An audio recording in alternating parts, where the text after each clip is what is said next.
जान्हवीला block केलं. का? Sorry, तुला न विचारता केलंय.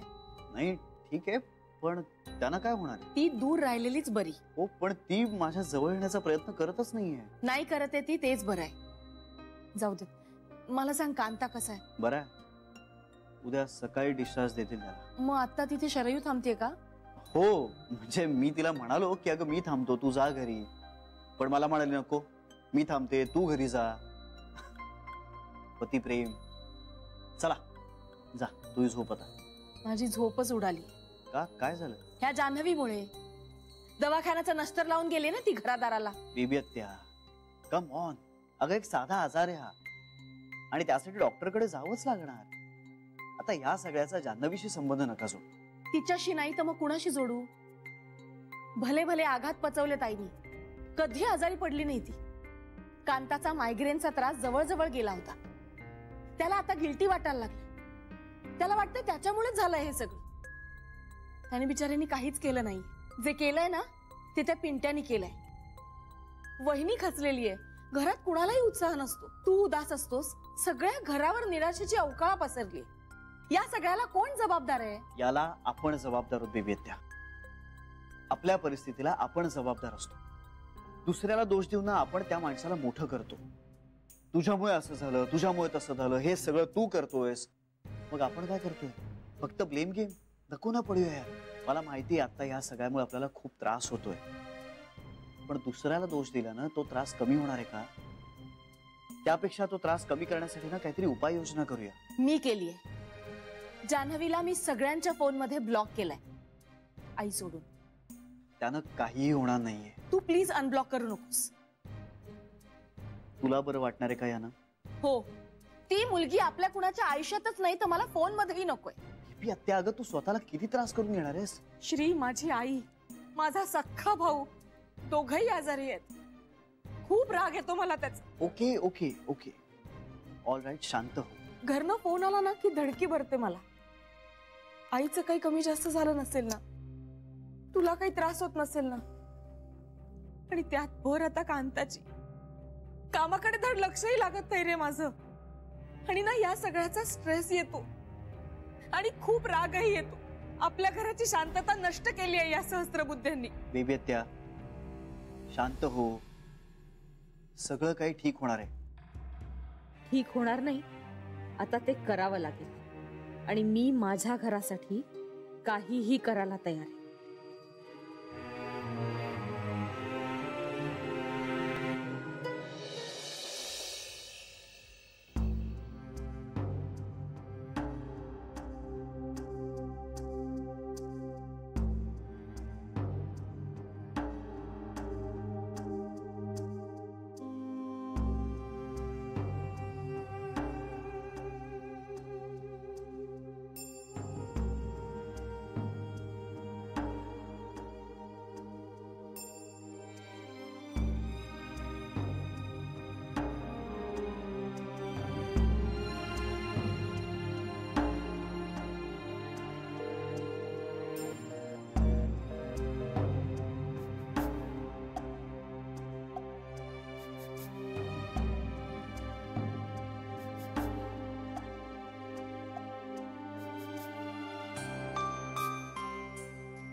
श्री, श्री, अगं येईल तो आणि मग घाई घाईने उशीर झाला म्हणून नाश्ता न करताच निघून जाईल.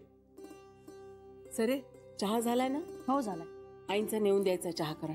श्री, बेबी, फळं ना कापण्यापेक्षा सबंध खावी, जास्त अंगी लागतात. तशी तू खा, मला उगाच अक्कल शिकवू नको. मला अशीच आवडतात. अगं खरंच. शरयू, कसे आहेत भाऊजी? बरे आहेत आता. पडलेत जरा, नंतर थोड्या वेळाने ऑफिसला जाईन असं म्हणतायत. बघू आता. बेबी वंस म्हणतात ना तेच खरं. दवाखाना लागलाय मागे.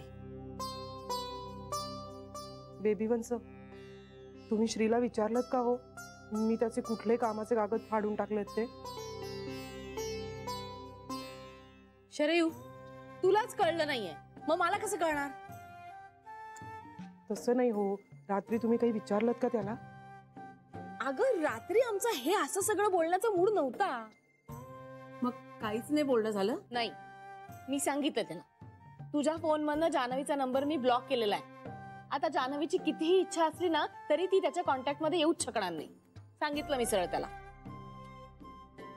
भैया चिडला का तो? काय म्हणाला मग? काही नाही, गप्पच बसला. तोडलंच आहे तर सगळंच तोडायचं ना. मला माझ्या मुलाचा त्रास कमी व्हायला पाहिजे बस. ती त्याच्यापासून दूर झाल्याशिवाय होणार नाही. पण ते आपल्या हातात कुठे आहे? अगं आपण प्रयत्न तर करू. आधी ना मी श्रीचे कुठले कामाचे कागद फाडलेत आणि त्या बिचाराचं किती नुकसान केलंय ना ते शोधण्याचा प्रयत्न करा. अरे हो, ते राहिलंच. राहिलं काय राहिलं? बेबी वंच बोलता बोलता पटकन विचारून घ्यायचं ना, म्हणजे कळलं तरी असतं मी त्या बिचाराचं काय नुकसान करून ठेवलंय ते. अगं असं कसं विचारणार? मग आपण त्याला पत्र लिहिलंय हे त्याला कळणार नाही का? हा, कळणार नाही का त्याला? आडून आडून विचारलं पाहिजे. आणि आता झालंच असेल नुकसान तर काय करू शकतो का आपण त्याच्यावर? अहो नाही, पण जर कळ. Good morning. Good morning. Good morning. आई आईजी उठले का ग? हो उठले. मी चहा घेऊन जाणारच येतात त्यांच्याकडे. मी आलो, जरा तिला भेटून येतो. हा ए इथे बस, इथे बस. तू आधी बस, इथे नाश्ता कर. चल, मग घाई घाईने निघून जातोस मग. थांब आधी. आता आम्ही तुझं काहीही ऐकणार नाही आहोत. तुझं भलं कशात आहे ते आम्हाला माहितीये आणि आम्ही तेच करणार आहोत. तुला आवडो अगर न आवडो. हा हे घे. सुरू कर, मम्मी वाढ. अरे मी काय पैलवान आहे का? श्री, अरे आता खाण्याच्या आधीच न खाण्याची कारण नको ना देऊस. नाटक सुरू. तसं नाही आई, अगं पण हे केवढं आहे. काही केवढं वगैरे नाहीये. खा गपचूप. तुझ्यासारख्या तरुण मुलाने ना बसल्या बैठकीला असे 10-10 पराठे तरी संपवले पाहिजेत. हे छोटी आई. बरं काका काय करतोय? झोपले. तू सुरू कर ना श्री. हो हो हो.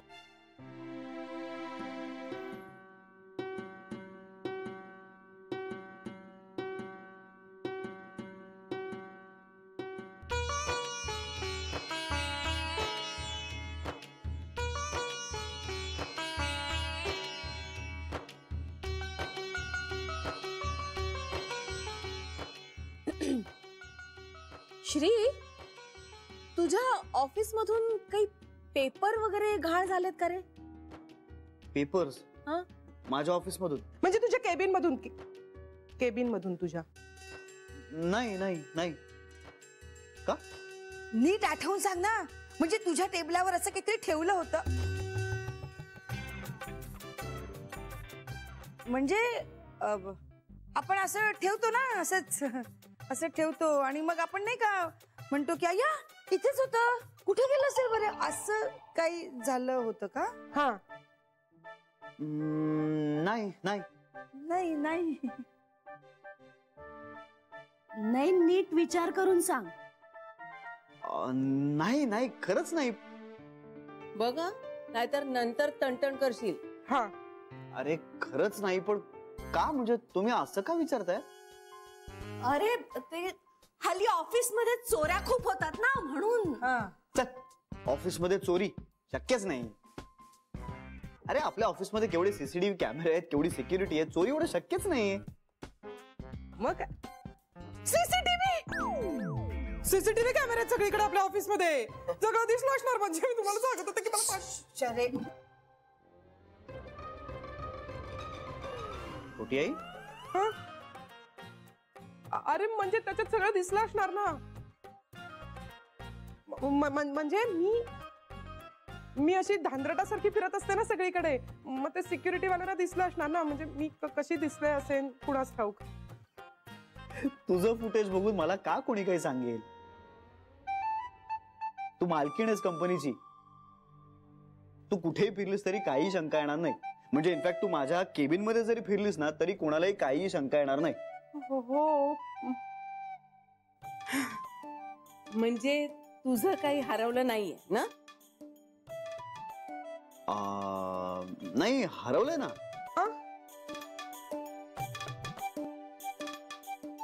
काय काय?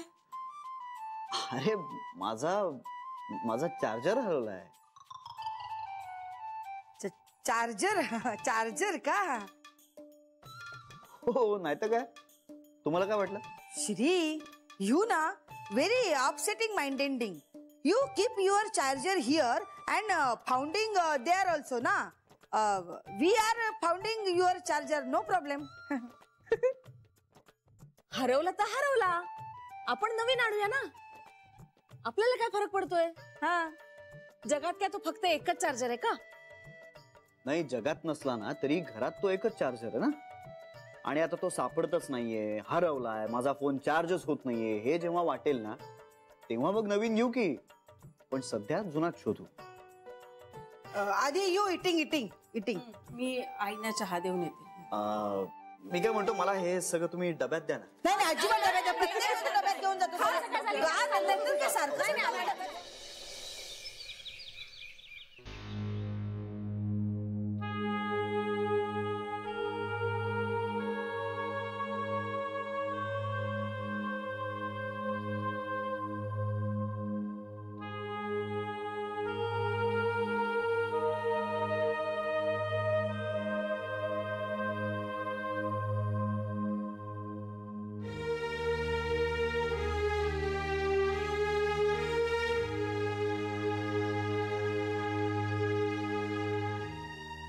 जानू, कसला विचार करतेस? काही नाही बाबा, ब्लँकेट.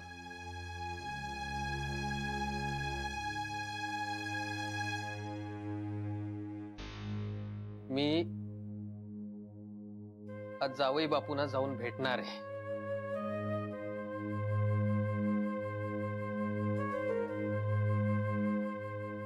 नाही नको बाबा. अगं मी बाप आहे तुझा, हातावर हात ठेवून स्वस्थ नाही बसू शकत. मला कळतंय बाबा, पण जरा थांबा ना. सगळ्या गोष्टींची संगत लागत नाहीये मला. काहीतरी मिसिंग आहे, मला सापडत नाहीये.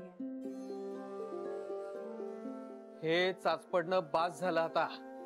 मी जाऊन हात जोडतो त्यांच्या पुढे, हवं तर पाया पडतो त्यांच्या. त्याने काही त्यांना पाझर फुटणार नाहीये. अगं पण म्हणून आपण काही करायचंच नाहीये का? आता या वयात काय अपमान करून घ्यायचंय का त्यांच्याकडून? जोड्याने मारायचं बाकी ठेवलंय आता फक्त तुम्हाला. आमच्या तिघांचं झालेलंच आहे. कला, तुम्ही ना फक्त मला गप्प करा, पण मी जे काही बोलते ना, माझे अंदाज नेहमी खरे ठरतात, ते लक्षात ठेवा. आई तू थांब ना जरा. बाबा बरोबर बोलतायत, त्यांना बोलू दे ना. आता या वयात त्यांनी अशी लाचारी केलेली मला चालणार नाही. आता या वयात त्यांनी अशी लाचारी केलेली मला चालणार नाही. कला तू गप्प बस जरा. बाबा आत्ता नको, माझा गुंता आहे आणि मी माझ्या पद्धतीने सोडवते. अगं आता वडीलधाऱ्यांनी मध्यस्थी नाही केली तर सगळंच तुटणार आहे. बाबा ते तुटायचं असेल तर मध्यस्थी केल्यानंतरही तुटणारच आहे. आणि जर तुटायचं नसेल तर मध्यस्थी न करता ही अबाधितच राहील. या सगळ्या बोलायच्या गोष्टी आहेत जानू. बाबा आपण जे बोलतो त्यावर विश्वास ठेवावा आणि आपण ज्या गोष्टींवर विश्वास ठेवतो तेच बोलावं, हे तुम्हीच सांगितलंत ना. जानू हट्टीपणा सोड. बाबा माझ्यावर विश्वास ठेवा, माझं सगळं नीट आहे आणि माझं मन मला सांगतंय की माझं सगळं नीटच होणार आहे. आणि समजा मला असं वाटलं की आता काहीच नीट नाहीये किंवा मला नाही जमणार काही, तेव्हा मी तुम्हालाच सांगणार आहे ना बाबा की आता तुम्ही बघा म्हणून. जानू फार उशीर नकोय व्हायला.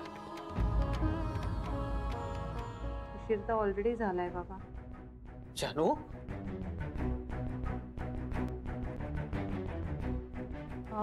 मला निघायला खूप उशीर होतोय, मी निघते.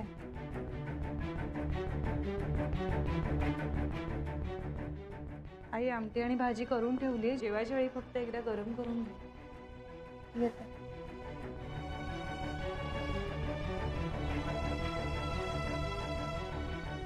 चांगली घसघशीत पोडगी मिळत होती, पण हिला स्वाभिमानाचे डोहाळे लागले. या बसा आता. तेलही गेलं आणि तूपही गेलं, आता काय राहिलं.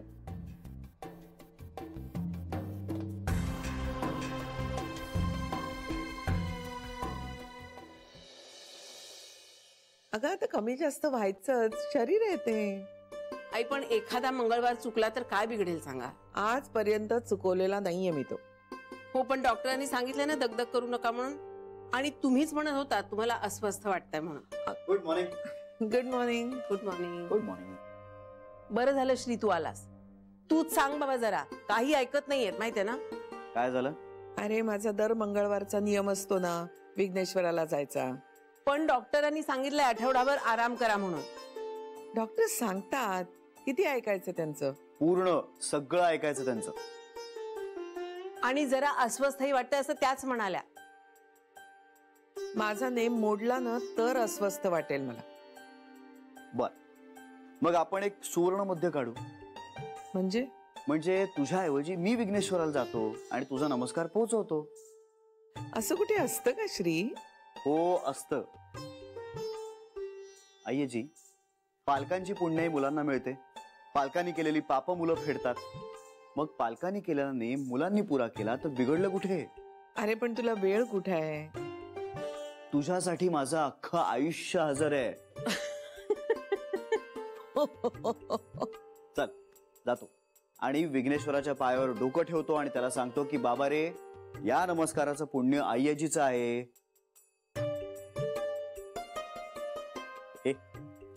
काय निरोप सांगू तुझा? तो मी सांगेन मनातल्या मनात. का? मला सांगण्यासारखं नाहीये. आमचं सिक्रेट आहे ते दोघांचं. अरे वा. चला येतो. आणि काळजी घे. हो, तू पण नीट जा. चल बाय. बाय. आम्ही सांगितलं तर ऐकत नाही काही, पण श्रीनी सांगितलं बरोबर पटतं तुम्हाला. तसं नाहीये ग. तसंच आहे आणि नेहमीच आहे तुमचं ते. अगं पण सूप करते तुमच्यासाठी आता. अगं आत्ताच तर चहा दिला, आता सूप कशाला? तासाभरानं देते. नको ग. आता सूप सुद्धा श्रीनी सांगितल्यावर घेणार आहात का? बरं बाई, आण आण. आणते हा.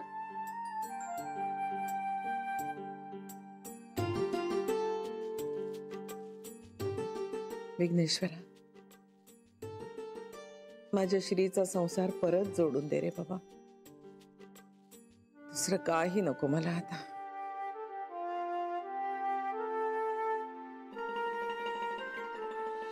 असं करायला नको होतं त्यानं. काल रात्रीपासून तू हेच बोलतेस. म्हणजे पत्र फाडतो आणि डस्टबिन मध्ये. गीता, आपलं काल बोलणं झालं नाही यावर. आता तू काय करायचं ठरवलंयस? कशाबद्दल? नोकरीचं. म्हणजे? तू सोड नोकरी. गीता, तू बरी आहेस ना? काय बडबडतीस? अशा माणसाकडे काम करून काय फायदा आहे? तुला मिळेल दुसरी चांगली नोकरी. गीता, मी माझ्या आई बाबांचा एकुलता एक मुलगा आहे. असं मनात येईल तेव्हा नोकरी नाही सोडू शकत. आणि घर कसं चालवणार आहोत आपण? मी आहे ना. गीता, तू मूर्खासारखी बडबड करू नकोस. हा चल. मनीष, तू व्यवस्थित ठेवलं होतंस ना त्याच्या डेस्कवर ते पत्र? हो. तुझ्या समोर फाडलं का त्याने? जान्हवी, म्हणजे त्याने फाडलं तेव्हा तू होतास का तिथे? नाही.